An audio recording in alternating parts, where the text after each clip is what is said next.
بسم الله الرحمن الرحيم. الحمد لله رب العالمين والعاقبة للمتقين والصلاة والسلام على سيدنا محمد الصادق الوعد الأمين. أما بعد فأعوذ بالله من الشيطان الرجيم. بسم الله الرحمن الرحيم. ولا يأتلي، اور نہ قسم کھائیں، اولو الفضل، فضل والے، منکم، تم میں سے، والسعتی، اور وسعت والے، ان، اس بات کی قسم کہ یؤتو، وہ نہیں دیں گے، اولی القربہ، قرابت داروں کو، والمساکین، اور مسکینوں کو، والمہاجرین فی سبیل اللہ، اور اللہ کی راہ میں ہجرت کرنے والوں کو، ولیعفوا، ان کو چاہیے کہ معاف کریں، ولیصفحوا، اور انہیں چاہیے کہ درگزر کریں.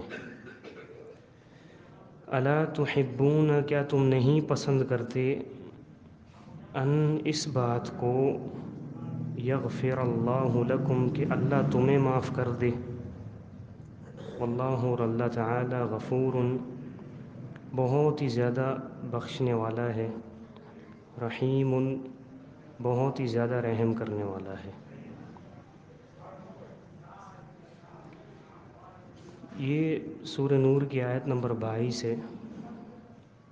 اس پر آنے سے پہلے کل جو ہم نے آیت پڑھی ہے، جس میں اللہ تعالیٰ نے شیطان کی پیروی کرنے سے روکا، اور شیطان کا کردار بتایا کہ وہ برائی کے کاموں میں لگاتا ہے، کیونکہ وہ خود بھی برا ہے، لہٰذا وہ بنی آدم کو برائی میں لگانے کی کوشش کرتا ہے. اور برائیوں میں سے سب سے بڑی برائی جو شیطان کی کوشش ہوتی ہے انسان کے اندر اس کو انجیکٹ کرے، انسان کو اس برائی میں مبتلا کرے، وہ فحاشی ہے. لہٰذا اللہ تعالیٰ نے شیطان کا مکمل کردار، اس کی کوشش سامنے رکھ کر اور مثالیں دے کر ہمیں یعنی مسلمانوں کو اس کی پیروی کرنے سے روکا. پھر اللہ نے یہ بھی بتایا کہ کوشش انسان جتنی بھی کرے، لیکن اصل میں اللہ کا فضل جس پر ہوتا ہے وہی شیطان سے بچ سکتا ہے. جس پر اللہ کا فضل نہیں ہے وہ نہیں بچ سکتا. اس میں اللہ کی بڑائی ہے، انسان کا کمال نہیں ہے. آخر میں اللہ نے اپنی 2 صفات ذکر کی ہیں. اس کا آیت سے تعلق یہ ہے کہ واللہ سمیع علیم. تم اپنی زبانوں سے اگر فحاشی کی باتیں کرو گے، سب کے سامنے کرو چاہے چھپ کر کرو، لیکن یہ ذہن میں رکھو کہ اللہ تعالیٰ سننے والا ہے. جو اللہ سب کے سامنے تمہیں سن رہا ہوتا ہے، وہ اکیلے میں بھی، دوستوں کے اندر، مخصوص محفلوں میں بھی تمہاری بری باتوں کو سن رہا ہے. اس کے بعد اگر تم زبان سے باتیں نہیں کر رہے، لیکن تمہارے دلوں میں اگر فحاشی کی محبت ہے، تمہیں ماحول نہیں مل رہا فحاشی کی باتیں کرنے کا یا گندے کام کرنے کا، تمہیں موقع نہیں مل رہا. کبھی کبھی ایسے ہوتا ہے نا، انسان کے اندر برائی کی محبت ہوتی ہے، لیکن وہ اس لیے نہیں کر پاتا کہ اس کو موقع نہیں مل رہا. اللہ تعالیٰ موقع نہ دے ہمیں، یہ بھی اللہ کا فضل ہے. ایک انسان کو موقع نہیں مل رہا، یہ بھی اللہ کا فضل ہے کہ کسی بھی بہانے سے اللہ نے گناہ سے تو بچایا ہوا ہے نا. تو کبھی کبھی ایسے ہوتا ہے کہ انسان چاہتا ہے، محبت کرتا ہے، کیونکہ انسان کے جو دل میں ہوتا ہے وہی وہ کرنا چاہتا ہے. اسی لیے آپ دیکھیں گے کہ انسان انہی دوستوں کا چناؤ کرتا ہے جو اس کی طبیعت سے میل کھاتے ہیں، جو اس کی طبیعت سے مطابقت رکھتے ہیں. اگر وہ اچھا انسان ہے تو وہ اچھے لوگوں کو تلاش کرے گا، دوست بنائے گا. اگر وہ گندی ذہن والا ہے، برے کردار والا ہے، اچھا نہیں ہے، اس کی تربیت اچھی نہیں ہوئی، تو ایسے ہی دوست تلاش کرے گا. اب اللہ یہ کہہ رہا ہے کہ دیکھو، یہ ذہن میں رکھو، چاہے تم اپنی زبان سے باتیں کرو یا نہ کرو، سب کے سامنے کرو یا اکیلے میں کرو، واللہ سمیع، اللہ سننے والا ہے، وہ تمہاری باتیں سن رہا ہے، اور اس نے فرشتے بھی مقرر کیے ہوئے ہیں جو تمہارے نکلے ہوئے ایک ایک لفظ کو لکھتے ہیں۔ دوسرے نمبر پر، اگر تمہیں موقع نہیں مل رہا، ایسے دوست نہیں ملے ہیں، یا معاشرے میں ایسا تمہیں کوئی موقع ملا ہی نہیں ہے کہ تم برائی کا اظہار کر سکو، لیکن دل میں اگر تمہارے محبت ہے اس کے، تو یہ بھی جان لو کہ علیم، اللہ تعالیٰ جب تم اپنی زبان سے یا کردار سے برائی کا اظہار کرتے ہو اس کو دیکھتا سنتا ہے۔ اللہ تعالیٰ علیم، اللہ تعالیٰ جب تم اپنی زبان سے اور کردار سے برائی کا اظہار نہیں کرتے، دل میں چھپائے ہوئے ہوتے ہو، اس کی محبت رکھے ہوئے ہوتے ہو، تو اللہ اس کو بھی جان رہا ہوتا ہے۔ اور ہمیں کس کے سامنے صاف ہونا ہے؟ لوگوں کے سامنے نہیں، اللہ کے سامنے۔ اب اللہ تو دلوں کو بھی جانتا ہے، ہم لوگوں کے سامنے صاف بنے پھرتے ہیں، لیکن ہماری خلوتیں، ہمارے دلوں میں کیا کیا برائی کے ارادے ہیں، کیسی کیسی برائیاں ہیں، سوائے اللہ کے اور کوئی نہیں جانتا۔ اس کا مطلب ہمیں اللہ کے سامنے صاف ہونے کی کوئی غرض نہیں ہے، اللہ کی کوئی عظمت نہیں ہے، لوگوں کی عظمت ہے، جبکہ انسان کو کس کے سامنے پاک ہونا چاہیے؟ اللہ کے سامنے، اور وہی لائق ہے کیونکہ اسی کے پاس لوٹ کر جانا ہے۔ لوگ مجھے اور آپ کو بدلہ نہیں دیں گے ہماری نیکیوں کا، ہمارے گناہوں کی سزا لوگ نہیں دے سکتے، اللہ ہی جزا دینے والا ہے، اللہ ہی سزا دینے والا ہے۔ لہٰذا جس طرح ہماری کوشش ہوتی ہے کہ ہمارا ظاہری حلیہ، ہمارا ظاہری کردار، ہمارا اخلاق اچھا ہو، لیکن اندر کی جو برائیاں ہیں کبھی کبھی اتنی خطرناک ہوتی ہیں کہ صرف وہ بندہ اور اس سے زیادہ اس کا رب جان رہا ہوتا ہے، لیکن اس کو یہ ذرا سی بھی مت نہیں آتی کہ یار میں ان اندر کی گندگی کو بھی دور کروں، کیونکہ اللہ علیم ہے، اللہ سے تو کوئی چیز مخفی نہیں ہے، اور مجھے اللہ کے لیے صاف ہونا ہے، میں اللہ کا ہوں، اللہ کی طرف جاؤں گا، اللہ کے لیے جیتا ہوں، اللہ کے لیے مروں گا، تو میں اپنے آپ کو اللہ کے سامنے صاف کیوں نہیں کرتا کہ جس کے سامنے کوئی بھی چیز مخفی نہیں ہے؟ یعلم خائنۃ الاعین وما تخفی الصدور، وہ تو تمہاری آنکھوں کی خیانت کو جانتا ہے، لوگوں کے سامنے تم کچھ نہیں دیکھ رہے ہوتے، اکیلے میں جا کر تم کیا کیا دیکھتے ہو وہ جانتا ہے۔ وما تخفی الصدور، لوگوں کے سامنے تم برائی کا اظہار نہیں کرتے، لیکن تمہارے دلوں نے کیا کیا برائیاں چھپائی ہوئی ہیں وہ اس کو بھی جانتا ہے۔ اس کا مطلب اللہ کے سامنے کوئی چیز بھی مخفی نہیں ہے، اللہ کے سامنے کوئی چیز مخفی نہیں ہے، تو پھر اس کے سامنے ہم اپنے آپ کو صاف کیوں نہیں کرتے؟ اس کے سامنے صاف کرنا چاہیے اپنے آپ کو، یہی اصل تزکیہ ہے جو اللہ نے پیچھے ذکر کیا کہ ما زکا منکم من احد ابدا، یہی اصل تزکیہ ہے۔ اس کے بعد آج کی جو آیت ہے سورہ نور کی آیت نمبر 22 ہے، اس میں اللہ تعالیٰ نے بڑی اچھی تربیت کی ہے، اور یہی اصل تزکیہ ہے۔ میں نے آپ کو کہا نا کہ اللہ تعالیٰ نے تزکیہ کرنے کے لیے بہت سے مواقع دیے ہیں، ان میں پہلی چیز میں نے آپ کو کیا بتائی تھی؟ اللہ کی کتاب یہ تزکیہ کر رہی ہے کہ نہیں کر رہی ہمارا؟ ہمیں چھوٹی چھوٹی چیز کہتی ہے، بتاتی ہے یہ کتاب کہ ایسے نہیں کرو، ایسے کرو، ویسے نہیں کرو، ایسے کرو، یہی تو تزکیہ ہے اصل۔ اگر اس کے درس میں بیٹھ کر بھی، اس کو پڑھ کر بھی، اس کو سمجھ کر بھی ہمارے دلوں میں، ہماری زندگی میں کوئی تبدیلی نہیں آتی، اس کا مطلب پھر یہ، اس کے بعد پھر کون سی چیز ہے جو ہمیں تبدیل کرے؟ فَبِأَيِّ حَدِيثٍ بَعْدَهُ يُؤْمِنُونَ، اللہ کی کتاب کسی پر اثر نہ کرے تو پھر اس کے بعد کس کا کلام ہے جو اس پر اثر کرے گا؟ لہٰذا یہ نیت کرنی چاہیے کہ یار میں یہ کتاب سننے آتا ہوں، اگر اس کو پڑھتا ہوں، بس یا اللہ تو اس کے ذریعے میرا تزکیہ کر دے، اللہ تعالیٰ ہمارا تزکیہ کرے۔ اس میں ایک اللہ نے جو تربیت کی ہے ہماری، خاص واقعہ ہے اس کے پیچھے، لیکن پوری امت کے لیے تربیتی بات ہے۔ اس کا ترجمہ یہ ہے کہ اللہ تعالیٰ کہتا ہے کہ جس کو میں نے فضل دیا ہے، فضل سے مراد اضافی چیز، ایک چیز جو آپ کی ضرورت ہے، جب وہ مقدار سے زیادہ ہو، ضرورت سے زائد بڑھ جائے، اس کو فضل کہتے ہیں عربی میں۔ مثال کے طور پر میں آپ کو سمجھانے کے لیے کہوں کہ آپ کو مہینے میں 30,000 درکار ہیں آپ کا خرچہ چلانے کے لیے، لیکن آپ کی انکم سورس جو ہے، سیلری کہہ لیں، جو بھی انکم سورس ہو، کسی بھی طریقے سے آتی ہو، حلال طریقے سے، آپ کا جو اخراجات کا کوٹا ہے وہ 30,000 ہے، اگر آپ کے پاس 60,000 آتا ہے تو جو باقی 30,000 ہیں وہ فضل ہیں۔ اللہ کہتا ہے کہ جو فضل والے ہیں، جن کے پاس اضافی نعمتیں ہیں، اضافی مال ہے، وسعت ہے، آگے ہے وسعتی، جن کو میں نے وسعت دی ہے، یعنی بے پرواہ ہیں، ان کو لوگوں سے مانگنے کی ضرورت نہیں ہوتی، قرضے نہیں لیتے لوگوں سے بلکہ وہ دیتے ہیں، اتنی اللہ نے ان کو وسعت دی ہے۔ وہ قسمیں نہ کھائیں کہ میں رشتہ داروں کو نہیں دوں گا، مسکینوں کو نہیں دوں گا، اللہ کی راہ میں ہجرت کرنے والوں کو نہیں دوں گا، نہیں، ایسا نہ کریں۔ وہ وَلْيَعْفُوا وَلْيَصْفَحُوا، ان کو چاہیے کہ یہ معاف کریں اور درگزر کریں۔ اَلَا تُحِبُّونَ أَن يَغْفِرَ اللَّهُ لَكُمْ، کیا تم نہیں چاہتے کہ اللہ تمہیں معاف کرے؟ اگر تم چاہتے ہو کہ اللہ تمہیں معاف کرے تو تم بھی لوگوں کو معاف کرو۔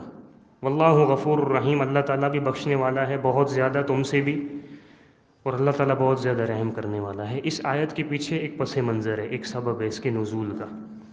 پورا واقعہ آپ نے سنا، اماں عائشہ پر الزام لگا، پورا ایک پلان ہوا، 1 مہینے تک مومن، اللہ کے رسول صلی اللہ علیہ وسلم اور تمام مومن پریشان تھے۔ الزام لگانے والوں میں 3 صحابہ بھی تھے، ایک حسان بن ثابت، ایک مصطح بن اثاثہ، اور تیسری صحابیہ تھیں حمنہ بنت جہش، جو نبی صلی اللہ علیہ وسلم کی سالی تھیں۔ مصطح بن اثاثہ ابو بکر رضی اللہ عنہ کے بھانجے لگتے تھے رشتے میں، انہوں نے بھی اماں عائشہ پر الزام لگا دیا تھا۔ اور یہ مصطح بن اثاثہ مہاجرین میں سے تھے، ہجرت کر کے آئے تھے مدینہ، ابو بکر رضی اللہ عنہ کے رشتہ دار بھی تھے۔ 3 صفات ہیں اس کے اندر، مصطح بن اثاثہ کے اندر۔ ابو بکر کے رشتہ دار تھے رضی اللہ عنہ، ہجرت کی ہوئی تھی یعنی مہاجر بھی تھے، اور مسکین بھی تھے، کچھ نہیں تھا، خرچہ چلانے کے لیے نہیں تھا ان کے پاس کچھ کہ ضروریات زندگی پورا کر سکیں۔ اب اس کا ذمہ ابو بکر نے اٹھایا ہوا تھا جب سے ہجرت کی ہوئی تھی مدینہ میں، لیکن جیسے اماں عائشہ کا واقعہ یہ پیش آیا مدینہ میں سن 6 ہجری کے قریب، تو یہ مصطح بھی الزام لگانے والوں میں شامل ہو گئے۔ اس کے بعد جب تک اللہ تعالیٰ نے اماں عائشہ کی برات نہیں اتاری تھی تب تک روٹنگ سے معاملات چل رہے تھے، کیونکہ اماں عائشہ پر الزام اتنا مضبوط تھا کہ اللہ نے جب تک آیات نہیں اتاری تو سب شک میں تھے، پریشان تھے، دل میں اطمینان ضرور تھا، لیکن ظاہر سی بات ہے اتنا بڑا پلان ہوا ہے، اتنی تشہیر ہوئی ہے، کچھ اثر تو ہوگا نا اس کا۔ جب تک آیات نازل نہیں ہوئی کہ اماں عائشہ بری ہیں تب تک معاملات روٹنگ سے چل رہے تھے، کیونکہ پتہ نہیں تھا کہ پتہ نہیں میری بیٹی سے کچھ ہوا ہے نہیں ہوا، ابو بکر رضی اللہ عنہ۔ لیکن جب اللہ نے برات نازل کی کہ نبی کی بیوی پاک ہے، مومنوں کی ماں پاک ہے، اب اس کا مطلب کہ مصطح کا الزام جھوٹا ہے، ایسے ہی ہے نا، اماں عائشہ کی برات آ گئی تو اس کا مطلب مصطح کا الزام جھوٹا ہے۔ اب ابو بکر رضی اللہ عنہ، ظاہر سی بات ہے باپ کو غیرت آتی ہے، کسی باپ کی بیٹی پر الزام لگے اسی کو پتہ ہوتا ہے کہ اس کی غیرت کتنی جوش مارتی ہے۔ بالکل فطرتی معاملہ تھا، صحیح کیا تھا ابو بکر رضی اللہ عنہ نے۔ اگر ہم دیکھیں دنیاوی دستور میں جو معاملات چلتے ہیں، اگر اس دستور کے میزان میں ابو بکر رضی اللہ عنہ کے عمل کو تولیں تو بالکل صحیح تھا۔ بیٹی پر الزام لگایا ہے، وہ بندہ جس کو میں خرچہ دے رہا ہوں وہی میری بیٹی پر الزام لگائے اور یہ ثابت بھی ہو جائے کہ میری بیٹی بری ہے، تو میں کیا کروں گا؟ اس کا خرچہ بند کروں گا، بلکہ میں تو اس کا جینا آرام کر دوں گا۔ ابو بکر رضی اللہ عنہ نے قسم کھا لی اماں عائشہ کی جب برات نازل ہوئی کہ اللہ کی قسم آج کے بعد مصطح کو کچھ بھی میں خرچہ نہیں دوں گا۔ اب اللہ تعالیٰ نے، دیکھیں کتنی بڑی یہ تربیتی بات ہے یہ، کہ اللہ تعالیٰ کو مرد چاہیے، مرد، دوسرے الفاظ میں یوں کہیں کہ اللہ کو دل گردے والے چاہیے بندے، اللہ کو کمزور بندے پسند نہیں ہیں جو چھوٹی چھوٹی باتوں پر لوگوں سے ناطے توڑ دیں، چھوٹی چھوٹی باتوں پر لوگوں سے تعلقات ختم کر دیں، ان سے نیکی کرنا چھوڑ دیں۔ نہیں، اللہ یہ تربیت کر رہا ہے۔ اللہ تعالیٰ کو کیسے لوگ چاہیے؟ دل گردے والے، مضبوط چاہیے، مرد چاہیے، مرد، عورتوں کی طرح چھوٹی چھوٹی باتوں پر ناراض ہونے والے نہیں چاہیے۔ وہی اللہ نے اتنی شاندار تربیت کی ہے، وہ سامنے بندہ بھی تو کوئی ایرا گیرا تو نہیں تھا نا، ابو بکر رضی اللہ عنہ۔ حالانکہ ان کی سیرت میں آپ دیکھیں ان کی جسامت کی کیا ہے کہ کانا نحیفن، دبلے پتلے تھے، چلتے تھے تو اسے بولتے نا کنگ نکریلی ہوئی، کنگ یعنی ایسے چلتے تھے، پتلے تھے، لیکن پہاڑ سے بھی مضبوط ایمان، پہاڑ سے بھی مضبوط ان کی تربیت ہوئی تھی۔ اب ظاہر سی بات ہے، انسان ہے، انسان سے تو یہ معاملات ہوتے ہیں، دنیاوی دستور ہے، کوئی میری بیٹی پر عزت پر جو ہے وہ داغ لگا ہے، میں اس کو کیسے چھوڑوں؟ ابو بکر رضی اللہ عنہ دیکھا کہ میری بیٹی کی بارات اللہ نے اتار دی، آج کے بعد اللہ کی قسم مستہ کو خرچہ نہیں دوں گا، وہ جانے اس کے کام جانے۔ اللہ نے پھر یہ آیت اتاری کہ وہ لوگ جن کو فضل دیا ہے میں نے، اور جن کو میں نے بے پرواہی دی ہے، کہ جن کو بندوں کی پرواہ نہیں ہوتی کہ بندے آ کر ان کی مدد کریں، وہ صرف اور صرف اللہ کے محتاج ہوتے ہیں، وہ لوگ جو صرف اللہ کے در کے فقیر ہیں، لوگوں کے در کے فقیر نہیں ہیں، لوگوں سے مانگتے نہیں ہیں بلکہ لوگوں کو دینے والے ہیں، وہ ایسی قسمیں نہ کھائیں کہ میں ان یؤتوا اولی القربى والمساکین والمہاجرین فی سبیل اللہ، کہ میں قرابت داروں کو، مسکینوں کو، اللہ کی راہ میں ہجرت کرنے والوں کو نہیں دوں گا۔ آگے اللہ نے فرمایا وَلْيَعْفُوا وَلْيَصْفَحُوا، ان کو چاہیے کہ یہ معاف کریں، ان کو چاہیے کہ یہ درگزر کریں۔ اس آیت میں چند باتیں ہیں۔ پہلی بات یہ کہ لفظ مسکین آیا ہے کہ اللہ کہتا ہے کہ قرابت دار، مسکین اور مہاجر فی سبیل اللہ۔ مسکین کس کو کہتے ہیں؟ جب ہم چھوٹے تھے تب سنا کرتے تھے، پتہ نہیں اب بھی یہ بات مشہور ہے کہ نہیں، کہ مسکین وہ ہے جس کی ماں مر جائے، یتیم وہ ہوتا ہے جس کا باپ مر جائے، اور مسکین وہ ہے جس کی ماں مر جائے۔ یہ مشہور بات ہے، جبکہ شرعی نقطہ نظر میں، شرعی میزان میں جو دلائل سے بات ثابت ہے کہ مسکین وہ ہے کہ جس کے پاس اتنا خرچہ نہیں ہوتا کہ وہ اپنے زندگی کی ضروریات پوری کر سکے، اپنی زندگی کی گاڑی چلا سکے، آج کمایا آج کھایا، کل کے لیے کچھ نہیں ہے، یہ مسکین ہے۔ یہ مسکین ہے کہ جس کے پاس اسٹاک نہیں ہوتا، جس کے پاس یعنی ضروریات زندگی چلانے کے لیے وسائل نہیں ہوتے۔ تو مستہ کی یہ حالت تھی۔ دوسرے نمبر پر اولی القربہ، قرابت دار بھی تھے ابو بکر رضی اللہ عنہ کے۔ تیسرے نمبر پر والمہاجرین فی سبیل اللہ، ہجرت بھی کی ہوئی تھی، یعنی تینوں صفات تھیں۔ اگر کسی بندے کے اندر ایک صفت بھی ہوتی تو وہ بھی کافی ہوتی، کہ اللہ صرف، اگر مثال کے طور پر اللہ نے جو یہ صفات بیان کی ہیں کہ رشتہ دار، مسکین اور مہاجرین کے بارے میں قسمیں مت کھاؤ کہ تم ان پر خرچہ نہیں کرو گے، اگر صرف ایک بھی صفت ہوتی کہ صرف رشتہ دار ہوتے یا صرف مہاجر ہوتے یا صرف مسکین ہوتے، تب بھی وہ اس حکم میں شامل ہوتے۔ تو اللہ نے کہا کہ بھائی ایسی قسمیں مت کھاؤ کہ ان غریبوں کو، مسکینوں کو خرچہ نہیں دو گے، نہیں۔ وَلْيَعْفُوا وَلْيَصْفَحُوا، اس کا ترجمہ ہم عمومی طور پر یہی کرتے ہیں کہ وَلْيَعْفُوا، ان کو چاہیے کہ یہ معاف کر دیں، وَلْيَصْفَحُوا، ان کو چاہیے کہ یہ درگزر کریں۔ لیکن ان کا عربی میں کیا معنی ہے؟ یہ جو لفظ اللہ نے ذکر کی یہاں پہ وَلْيَعْفُوا، اس کا روٹ ورڈ ہے عین، فاؤ اور واو۔ یہ اس وقت استعمال ہوتا ہے لفظ کہ جب تیز تند ہوا چلے اور کسی عمارت پر اس کے آثار کو مٹا دے۔ مثال کے طور پر آپ یوں لے لیں کہ مٹی ہے، کہیں پہ مٹی پڑی ہوئی تھی، اتنی تیز ہوا چلی کہ مٹی کا نام و نشان بھی نہ رہے، اس کو کہتے ہیں عفو، عین فا اور واو۔ یہ لفظ اللہ کہہ رہا ہے کہ ان کو چاہیے کہ معاف کریں، یعنی ایسا اپنا دل صاف کریں گویا کہ سامنے والے سے غلطی ہوئی ہی نہیں ہے۔ آ رہی ہے سمجھ میں بات کہ نہیں؟ ایک جگہ مٹی تھی، ہوا اتنی تیز چلی اور وہاں سے مٹی ایسے چلی گئی جیسے وہاں مٹی تھی ہی نہیں۔ یہ اللہ تربیت کر رہا ہے اپنے بندوں کی، کہ اگر تمہارا کوئی بھائی غلطی کر بیٹھے، کوئی مسلمان بھائی، کسی بھی حد تک ہو وہ غلطی، اس سے بڑی غلطی کیا ہو سکتی ہے کہ میری اور آپ کی گھر کی عزت پر کوئی الزام لگائے؟ میرے خیال سے اس سے بڑھ کر تو کوئی غلطی نہیں ہو سکتی کہ جس کی بنا پر میں کسی سے تعلق توڑوں۔ دنیاوی دستور میں سمجھ بھی آتا ہے، میری ماں پر، میری عزت پر کوئی بندہ الزام لگائے، میں اس سے ناطہ توڑ سکتا ہوں، مجھ سے تو برداشت نہیں ہوگا، آپ سے ہو سکتا ہے برداشت، نہیں ہوگا آپ سے بھی۔ دنیاوی دستور میں تو صحیح ہے معاملہ، لیکن اللہ کو مرد چاہیے، اللہ کو بڑے پہاڑ والے جو ہے نا، ہمت والے لوگ چاہیے۔ اللہ کہتا ہے کہ ایسا معاف کرو۔ دیکھیں کبھی کبھی معاف ہم ایسے بھی کرتے ہیں، مثال کے طور پر اس لیے معاف کرتے ہیں کہ چلو یار رشتہ دار ہے یار، لیکن رویے میں وہ آثار نظر آ رہے ہوتے ہیں۔ میں اگر کسی سے غلط کروں، کسی کے ساتھ، سامنے والا مجھے معاف کر دے، لیکن پھر بھی کہیں نہ کہیں اس کے رویے میں وہ جھلکیاں ہوتی ہیں کہ میں غلط ہوں، ہے کہ نہیں ہے ایسا؟ اللہ کہتا ہے کہ ایسے معاف کرو کہ ایسی ہوا چلیے کہ مٹی ہے ہی نہیں، یعنی ایسے معاف کرو کہ سامنے والے تمہارے بھائی سے کبھی زندگی میں غلطی ہوئی ہی نہیں ہے جس سے تم پہلے روٹنگ میں چل رہے تھے. کتنا بڑا تربیتی نقطہ ہے یہ. ایسی ہمت ہے کہ نہیں ہے ہمارے اندر؟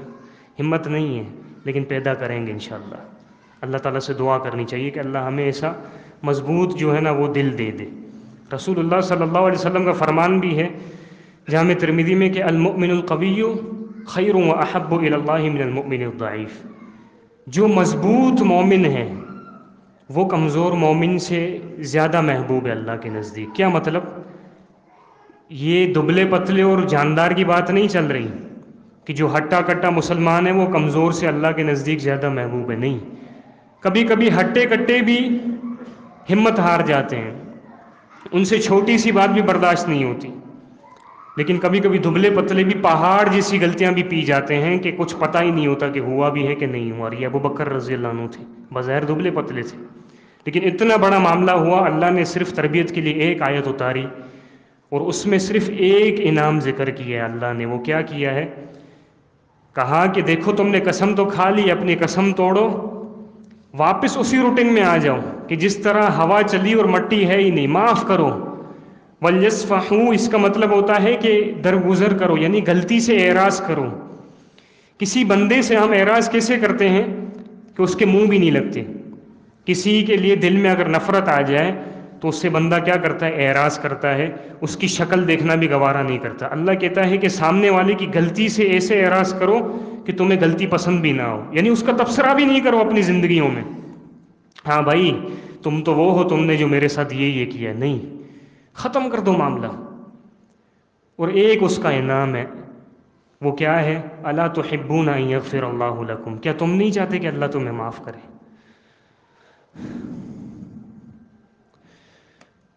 اس پر ابو بکر رضی اللہ عنہ نے کہا کہ بلا واللہ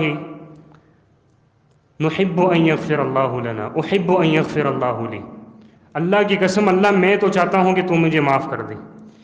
اس کے بعد ابو بکر رضی اللہ عنہ پھر سے اسی روٹین پر آ گئے، خرچہ دینے لگے اور سب معاملہ درگزر کر دیا اور مستح بن اساسہ کو معاف کر دیا. اس کے بعد اللہ یہ صفت بیان کر رہا ہے کہ واللہ غفور الرحیم، اللہ غفور ہے اور رحیم ہے.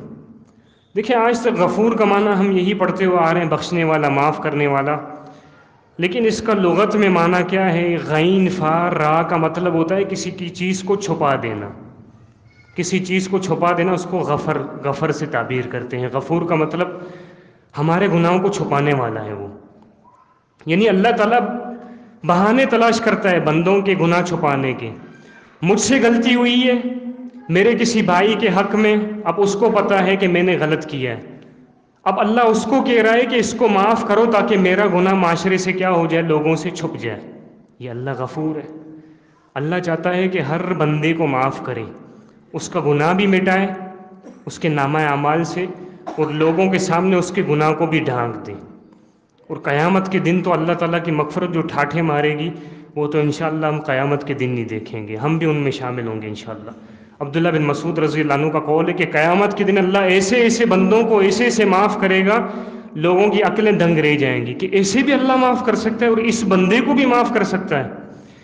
لہٰذا اللہ تعالیٰ کی مغفرت بڑی وسیع ہے. جب اللہ معاف کر سکتا ہے تو ہم کیوں نہیں معاف کر سکتے؟ ہمیں بھی دل مضبوط کرنا چاہیے اور لوگوں کی غلطیوں سے درگزر کرنا چاہیے. اس میں ایک نقطہ یہ بھی ہے، دیکھیں یہ احساس کب پیدا ہوگا، یہ چیز، یہ دل مضبوط کب ہوگا کہ ہم لوگوں کو معاف کریں؟ اس کے لیے ایک اصولی بات ہے، ایک ضابطہ ہے، یہ ہمیشہ یاد رکھیے گا. کسی سے غلطی ہوئی ہے نا، آپ اس کو معاف نہیں کر سکتے اگر ہمت نہیں ہے، معاف تو کرنا ہے. آپ صرف یہ سوچیں کہ اگر میں اس کی جگہ پہ ہوتا تو میں کیا چاہتا. آ رہی ہے سمجھ میں کہ نہیں؟ یہ ذہن بنائیں. اگر آپ کو معاف کرنے کی صفت پیدا کرنی ہے، اپنے دل کو مضبوط کرنا ہے، کبھی کسی انسان سے کوئی بھی غلطی ہو جائے، مثال کے طور پر راستے میں چلتے ہوئے کوئی آپ کو ٹھوکر بھی مار دیتا ہے، ہماری برداشت کی حد تو اتنی ہوتی ہے کہ ہم اس پر بھی لڑ پڑتے ہیں. کبھی بھی کسی سے غلطی ہو جائے، صرف یہ ذہن بنائیں کہ اگر اس غلطی کرنے والے کی جگہ میں ہوتا تو میں کیا چاہتا کہ میرے ساتھ کیا کیا جائے. یہ سوچیں آپ. اگر کوئی غلط کرنے والا ہے، ہم اس پر آگ بگولا ہو جاتے ہیں، پورا بدلہ لینے کی کوشش کرتے ہیں. صرف یہ سوچئے کہ اگر یہ غلطی کرنے والا میں ہوتا اور سامنے والا مجھ سے بدلہ لیتا تو تو کیا میں اس وقت چاہتا کہ یہ سامنے والا مجھے معاف کر دے؟ ہر کوئی چاہتا ہے. تو یہ تمہارا بھائی ہی تو ہے نا، اس کو معاف کر دو. کیا ہے، جب تم اپنے لیے پسند کر رہے ہو تو لوگوں کے لیے بھی وہی بات پسند کرو. ہم اپنے سگوں کے لیے بھی یہ پسند کرتے ہیں.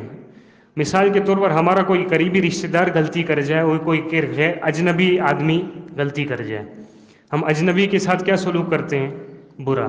اور اپنا ہو تو کیا کرتے ہیں؟ کبھی کبھی درگزر بھی کر جاتے ہیں. تو کبھی یہ سوچ لیں، یہ ذہن بنائیں کہ اگر یہ غلطی کرنے والا میرا بھائی ہوتا تو میں اس کے ساتھ کیا کرتا؟ میں اس کے ساتھ درگزر کرتا کہ نہ کرتا؟